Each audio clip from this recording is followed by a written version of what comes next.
G'day, it's me, Peter from Iridium Consulting. Last week I was talking about trust and responsibility and how those two things are two sides of the same coin and how they work together. And I was talking a little bit about responsibility. And I said this week I'd talk a little bit about trust and how trust works in a team and how trust should work in a business. And I'm going to tell a story. So 2017, August, nearly 4 years ago, it was a little bit later in the month, I was in the Italian Alps with some friends, hoping to climb some mountains out there, but the weather had changed for the worst. It was unseasonably cold, the autumn had come early, it was wet, it was cold, it was overcast, and there was snow on the higher peaks. So we had to wait for a few days and see what the weather was going to do. So we spent a little bit of time in a mountain hut, talking about previous expeditions, reminiscing, just sharing experiences. And one of the guys, Frank, he'd been on many expeditions throughout his life. He'd been in the Himalaya, he climbed in the Alps, he'd been in the Arctic, travelled and sailed in the Arctic, and he'd also sailed in the South Atlantic. And he was talking about one particular expedition he was on, where there was 4 of them sailing. I think it was 4 in the boat, it might have been 5, but my recollection is 4 sailing. And they got caught in a storm, small boat, small sailing boat, and they got caught in a storm. And the boat capsized. Not just once, not just twice, but 3 times. That's far from rescue in the South Atlantic, in perilous conditions, in a storm. And they knew the weather was going to get worse, so they made plans to abandon ship, and they did actually have a support vessel a number of miles away, so they made plans to get off and abandon ship.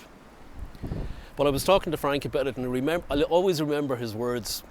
He said something to me that stuck in my mind. He said, "You know, Peter, the only reason we survived was that we knew each other, we trusted each other, and we each knew what we had to do." And I thought that was very telling. There's an awful lot in that very simple statement about teamwork, about trusting each other, about responsibilities and what you need to do, but also about success in a very, very difficult situation. And teamwork and trust made that success happen. I talk a lot to companies about trust in business and how to build trust, and about building a business around trust. And sometimes people say, why? There's 2 ways you can build a business. One is around telling people what to do. So you as the business owner, you tell your staff what to do, or you tell your management team what to do, and your management team tell your staff what to do. But once you start telling people what to do, you forever have to tell people what to do. And if you stop telling people what to do, if you stop telling your team what to do, or if they're not there to tell your staff what to do, nothing happens. And in a business like that, what happens? People do as little as they can do. They're afraid to take the initiative, they're afraid to do more. My advice to anybody building a business is build a business based around trust and responsibility. People are trusted to do the job, or effectively trusted to fulfill the responsibilities that they've agreed to take on. It's an extremely important way to structure a business, and it's a far better way to structure a business.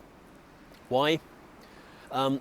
If you as a business owner start a business, one of the things I would hope you would be able to do is take time away from that business to travel to the South Atlantic, or travel to the Arctic, or if it's your thing, to go cruising in the Bahamas for a couple of weeks. And the only way to do that is to trust the people that you have on the ground. There is another aspect which is important, that if you're in a business and working in a business, and an integral part of that business on a day-by-day basis, your business isn't actually that valuable. Your business is far more valuable if you stand back from the business and your business works without you. And I believe that any business owner out there who runs a business should have that business in a state where it runs without them. That way the business is most valuable. And if you decide, and if you plan for the future to sell your business, you, not in the business, makes that sale so much easier.